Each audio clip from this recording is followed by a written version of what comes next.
I'm in Burbank, California, and I'm inside this beautiful, lovely training stage at Local 80, and I'm sitting here with Kent. How you doing, Kent? Doing very well, sir. Glad to be here. I'm glad you're here, and I'm honored that you're here.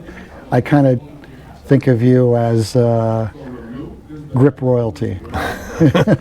and we'll find out why, right? Okay. So Kent, why don't you start off with your full name and how many years that you've been a grip? Okay, I'm Kent Jorgensen. I usually put in the Herald just because I see the H, yeah. the H, and give homage to both my grandparents had Harold in their name. Okay. So, but Kent Jorgensen from Local 80. So. And how many years have you been a grip? 35. 35 Actually, years. more than that, because I started in the non-union world. Well, let's talk about the industry in general. How Yeah. about non-union and union combined years of Started in 84. 84? So we'll do the math ourselves. Yeah, started in 84. And so starting with the non-union world, not knowing very much about it, but I started then. So Yeah, like many of us. like a lot of people, a lot of our generation who started the union. People don't realize the expansion that was going on. You had cable television, so you went from Los Angeles from 10 stations to 100 stations. Or not, Theta Cable only had maybe 20 or 30, but you had this expansion going on, Right. and more content was needed. And MTV, I mentioned in the class today, MTV was a huge deal. That all of a sudden there was all this music videos that had to get done in the 80s. Yes. So Yeah, I came up through music videos. I came up with 4 years of non-union myself. yeah. Okay. Can you tell us your job title? Now I'm the head of safety for the IATSE. So I do safety hotline. I attend meetings, write standards, write protocols. When COVID hit, I was the co-chair of the committee that wrote the protocols used to get the industry back into place. Write standards for ANSI. Also on the board of directors of the IATSC's Training Trust Fund. So I go around the country teaching different occupational health and safety and skills training for IA members in the United States and Canada. I was the head of safety and training for Local 80 for 25 years. Wow. Started the newsletter here at the local. Wow. Because I have a degree in communications, so most of that degree was a sports and photo editor at California Lutheran. Right. Yeah. So thought that the newsletters was the way to do things. So, Yeah, it's been very helpful. Yeah. Yeah, I used to enjoy getting in the mail back then. You know, we used to get paper Right. newsletter and look forward to seeing that stapled fold and that yellowish tone paper. And Yeah. knew that something exciting was probably going to be in there.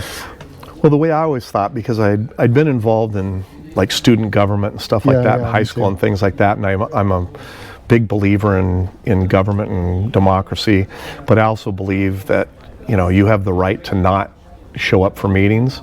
That's the reason you vote for people in the local. To represent you? Yeah, that's the job, as representative government.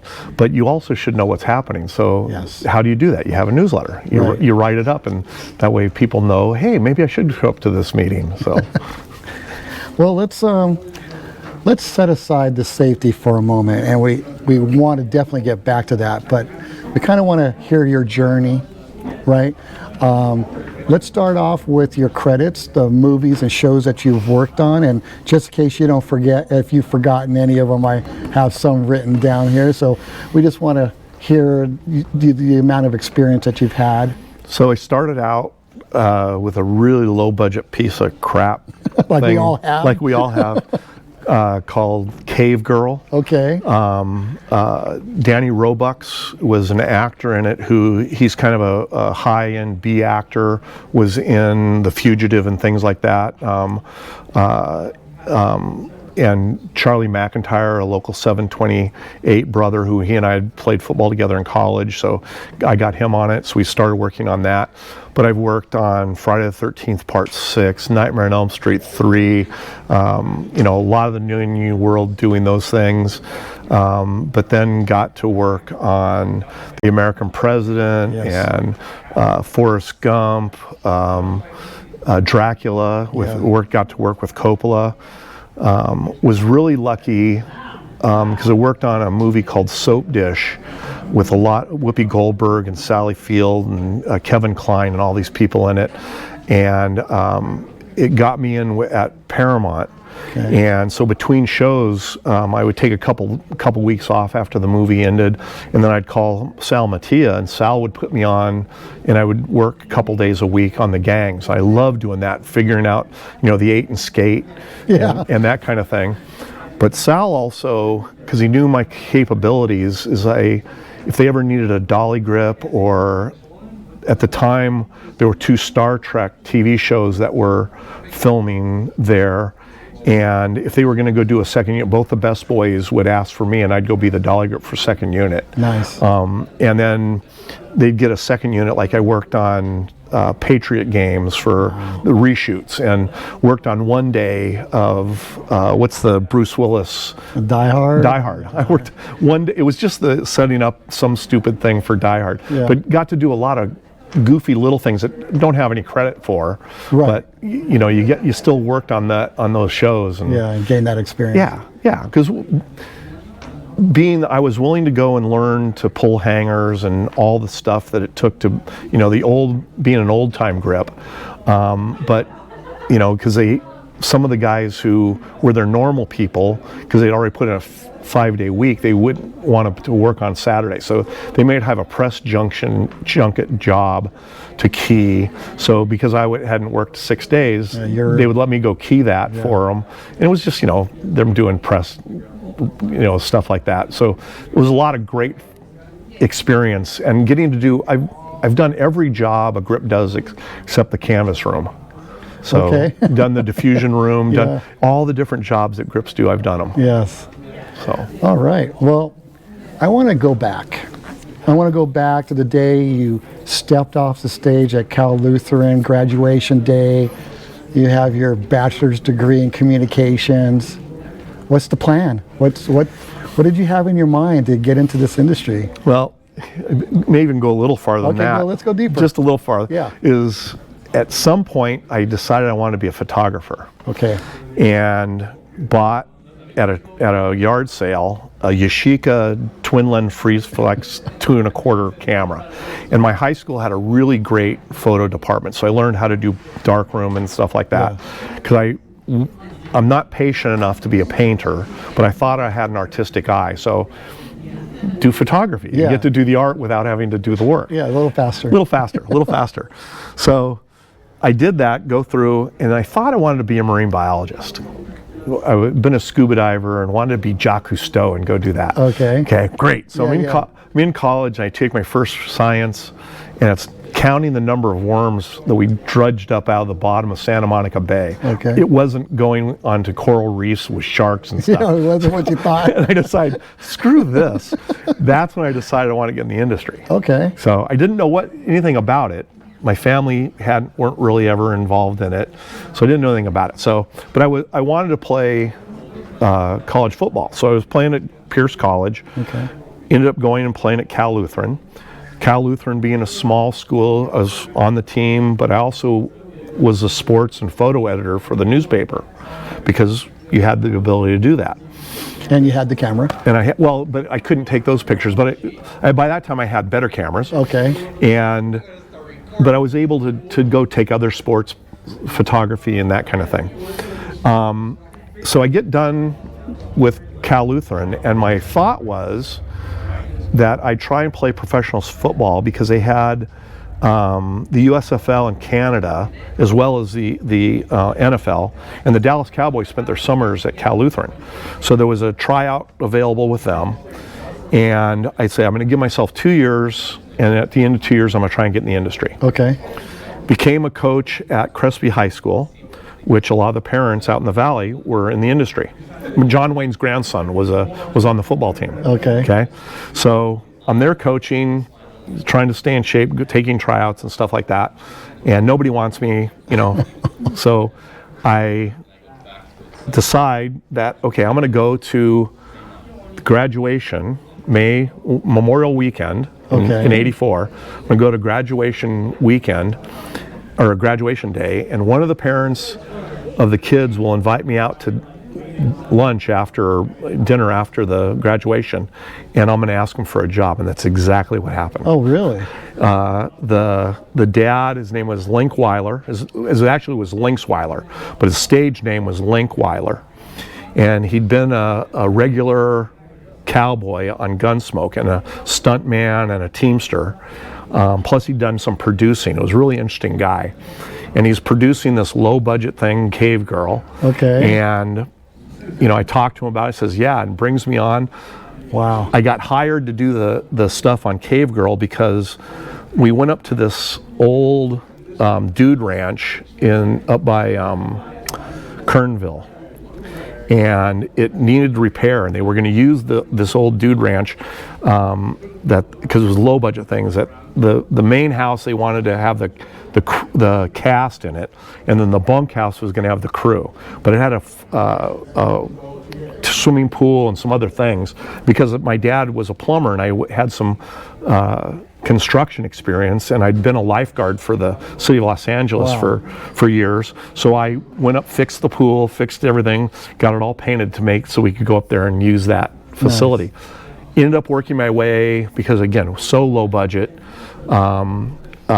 was the key grip, helped do props, and had a principal role in the movie. Oh yeah. Because the entire cast and crew is 19 people. Okay, so you got cast as a character? Yeah, so it was about a young man somehow gets blown backwards into time, and he was kind of an Indiana Jones wannabe who had a backpack that had everything in it you would ever want.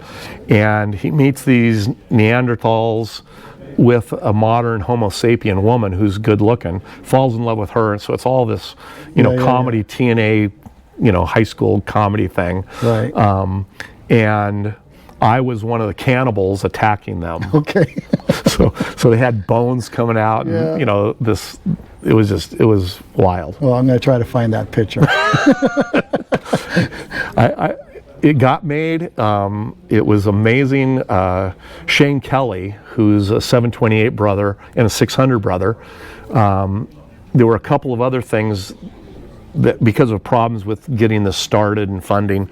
So, like I did shoots for One Life to Live. Oh, wow. The producer, director, DP for the show, he had contact with a guy who only did title sequences, but did title sequence like for Footloose and for The Godfather, and was big time guy, but all he did was title sequences.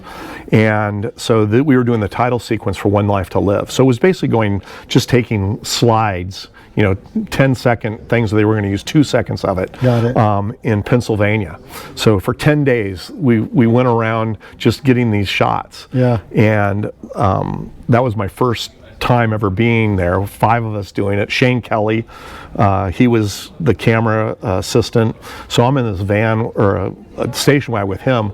I learned the industry from him. Real quickly, huh? Yeah, and then did a music video with him, a freebie, and all those kind of things. 3 of the first 4 things I did were with Shane. Oh, that's cool. Yeah. Well, that leads me to my next question: is who helped you learn your crafts? Anybody that you can remember that kind of honed you in, or took you under their wing as a mentor? Well, a lot of the guys at that time, there weren't a lot of the high-end grips. So I got in, did some things with Gary Dagg. Nice. So Gary was one of the people who I worked with early. I actually worked on a movie.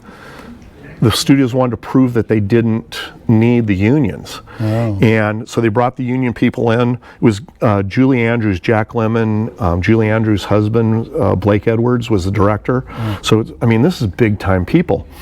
And they struck it. The IA came and struck it, but they didn't stick around like they do now and make sure the movie didn't get done. So they left, and I knew nothing about the union. So Gary and Russ St. John was actually the key grip.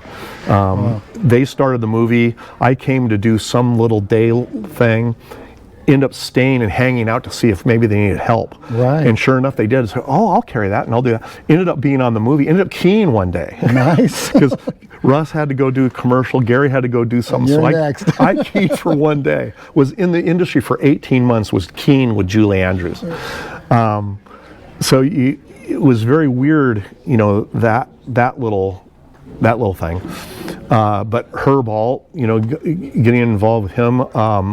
Pat Daly was another guy who I got involved with.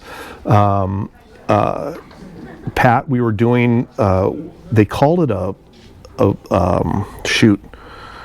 fashion video. Okay. But I think it was the guy who told you about Link Weiler. He had somebody who wanted to make himself a producer.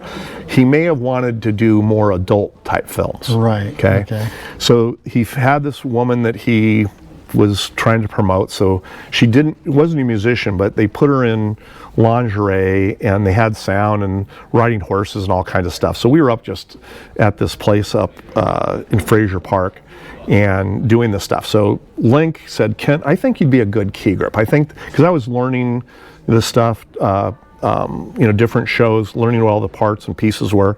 And Pat was brought in by John Hunnick. John Hunnick at the time, operators, in order to get to be DPs, because they wanted to get film for their reels, would do these freebies and bring the equipment. They'd get rented equipment for the film, so they would get it. So they were doing it for free. Pat was doing a freebie, but because I was hooked up with the producer, I was a PA, but he said, Ken, I think you're going to be a good grip. Why don't you go hang out with the grips? Wow. So I did. I meet Pat and I'm hanging out with him. Great.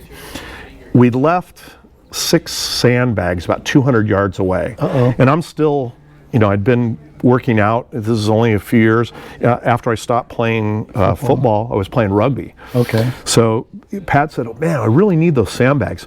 So before he could say anything, I ran 200 yards, picked up all 6 and ran back with them. You're hired. And Pat told me after, he goes, right then I knew I was going to hire you. Yeah, right. And Pat, his best boy, who's died now, is Tommy West. And Tommy was very innovative best boy. Back in early or mid '80s, had a computer on the set or on the grip truck. Wow. And if you worked for Tommy, he had taken all your information, was on his computer. So you come in and you're getting ready to fill out, you know, paperwork. But if you worked for him before, he already had your time card done and he was handing it to you. And wow. you know, and it was he was a great best boy, one of the best boys ever around. And I just started getting calls from them, you know. Nice. So those were the 3 main people that had the influence. Did I say Herb Alt? Yeah, you did. Yeah. So Herb. I just remember being on with Herb, and you know, 3 major key grips from that era, especially coming out of the non-union world. Right. So. Good. Yeah, but I know you said you were with Stu, so I remember doing a show with Stu Abramson too. Did you? Yeah, I did a show with Stu and had a lot of fun with Stu. Oh yeah. Yeah. Yeah, he's got quite the stories. Yeah. It's gonna be fun. Okay, wow, that was cool. Okay, is there a particular shot that you were part of that you're particularly fond of? There was a scene where we were asked to come in, and it was a scene where Forrest is being bullied by the kids on the bicycle. Right. Throws rocks at him. Yes. And so the first unit does that, and they do the special effect, and we'd set up this big dolly track, and we had quad runners. Pat Daly, you know, let's have machines, so we didn't have to kill grips by pushing us down. Yeah. We had a quad runner. We drove back and forth. It was perfect. So we're all set up to. They're doing this, and they have the braces explode off of Forrest's legs while he's running. Right. So they wanted to have a shot over the pedals of the bicycles. So how are we going to get that shot going down the road with Forrest in the background? So what we did is we took that. It was a 6-wheel vehicle, motorcycle type, like a quadrunner, but with the next set of wheels. I was the rigging key and second unit key. So first unit leaves. So we take the bicycle and I stick like a 9 or 10 foot piece of speed rail at the front, and we have an arm that we grabbed hold of the frame of the bicycle. So the bicycle was captured, couldn't go. We were driving the bicycle. Right. And set up on the corner of it, the Steadicam was attached to this, so the Steadicam operator was able to handle the camera, but didn't have to hold the weight. Right. We had to put a big grip on the back of it for counterbalance. I drove, and we got one of the prop guys, rather than the kids, he was riding the bicycle. Okay. Had to disconnect the chain. You could still see the chain.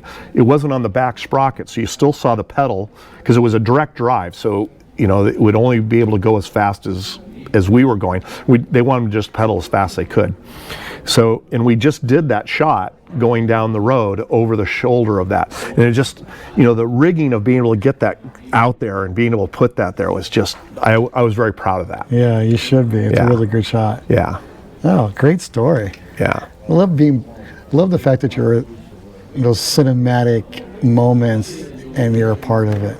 Well, that, and it's one of the things is, our job is to help the director have as much time as they can in front of the actors.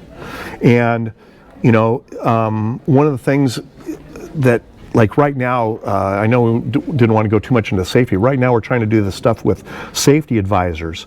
And one of the things I don't want when we started this and the producers worrying about what this meant, is that we're not trying to say no, we got to figure a way to say yes that's safe. Yes. We want to be able to do this job for the employer. Most of the people you and I got into this job with was we wanted to be movie makers. How do we say yes to the producers and be able to do this? And still maintain possibly another job. Yeah. So it's like doing a job with Gary Dagg. There was a scene that it was a lot of work on a bus. Michelle Pfeiffer, and I can't remember Dennis's last name, but the actor who's the State Farm actor. Dennis Haysbert. Yeah, Dennis played, he was in this, and they were the love interests, and they're going across the country from Dallas to Washington, D.C. So there was a scene where we wanted to dolly from one of them to the other from the outside of the bus while the bus is going down the highway at 40 miles an hour. Okay. And Gary Dagg and I talked about how to do it, and special effects welded a couple of pipes on the side of the bus, and I had a week to prep it. Okay, so they're doing all this work on the bus, all kinds of scenes on the bus, and I would be in the middle of prepping, and they say, hey, they need the bus, so I'd have to take everything apart, and we'd go. Yeah. But I had it all prepped, and I had it set up so that the basics of it was folded against the bus, and I had all the pieces and parts labeled. I actually spray painted them into place so that when it was together, it was all spray painted, right. Different color for each pipe. Yes. Numbered everything, had each part. Went to Sears and bought extra wrenches. Okay. And they finally say, okay, grips, you guys have the bus. They tell the grips, they're coming back to rig the dolly. So I sit there and I lay everything out. The bus parks right where I laid it out, and we went to work.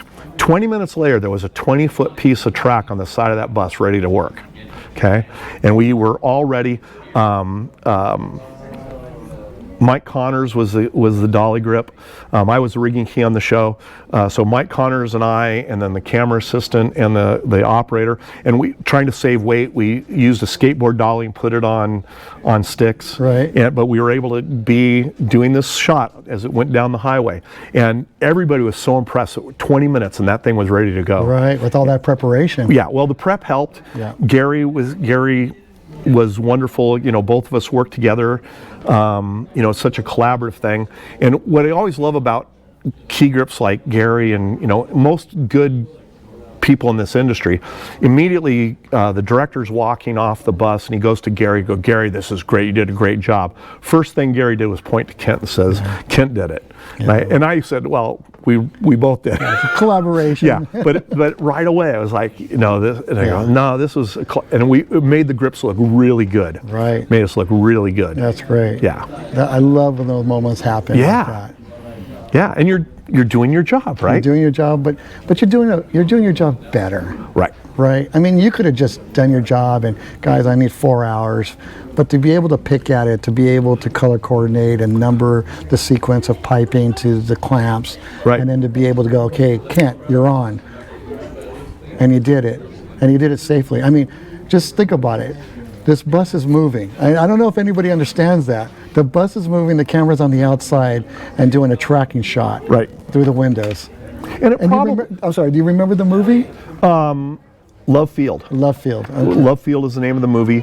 It was really wonderful. We had such a great time. We were in North Carolina on location. That's great. Wilson, North Carolina. Just it was wonderful. Just being able to do those kind of things. It was just you just think of the. I love the some of the movies I've gotten to work on, and just so much fun whenever you're doing all this stuff. Yeah. You could see it on your face. I mean, and years later, you still have a smile on your face. That's what's great about this industry and what we do, and how we contribute to some of this cinematic history. Yeah, well, it's people that being invited to the weddings of those people that we had done things with, made movies with. And Gary Dagg is now part of the. I don't know if it's in the background, but I'm here in a class. Yeah. So we've got kids. Some of them are from a organization called Hollywood Cinema Production Resources, Hollywood CPR. Yes. And it was something that Local 80 started that I was part of. Gary's now the instructor there. Yes. Who better than Gary to do something like that and teach kids and teaching them, the love of doing this, and not just, here's a way to make a little extra money because you have how to hold a hammer. Yeah, you're right, because once you learn that, it's the passion that gets you through all the ups and downs of this industry, and waking up for those early calls or for the later split calls. Yeah. That's what gets me up is, sometimes you forget why you got in this industry, and then you remember, and then your attitude all of a sudden changes again, and going, look where I'm at. Yeah. And a little correction in your head. And I did a movie the week with these really crappy producers, and Gary was keying it again, and I filled in. I don't know why the dolly grip left, but they brought me in to be the dolly grip, and Elizabeth Taylor was going to be in it, and I'm thinking, oh my God, what a pain in the butt.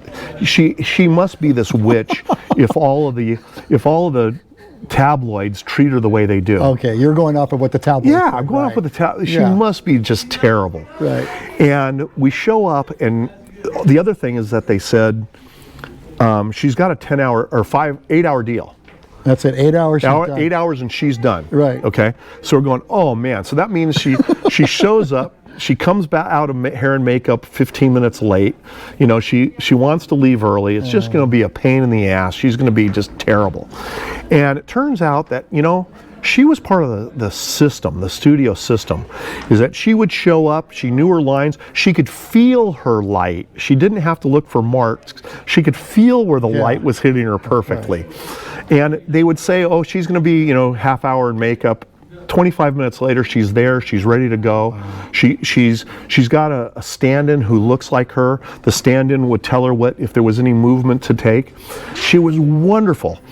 And then so this 8-hour deal was there, and they would go to her and say, Elizabeth, we've been doing the over the shoulder, we're going to invade your 8 hours. Is it okay if we invade it and push in to get the single? And she understood that for continuity, she goes, sure, no problem. Right. Happy to do it. Great. So these greedy guys are thinking, we found a chink in her armor. So we're ready to do a scene that needed to have a whole new setup. We had to do kind of a company move across the campus at the school we were.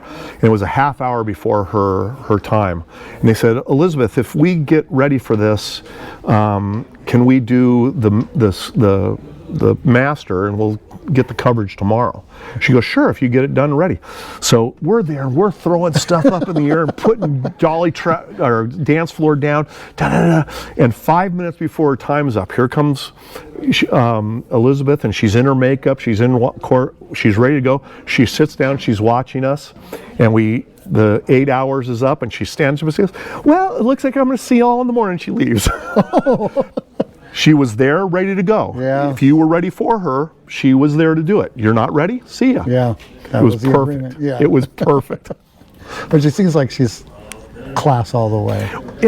And these producers, because they didn't really realize how she was going to handle it, and they were really nasty to the crew and stuff. So it gets time for the end of the show.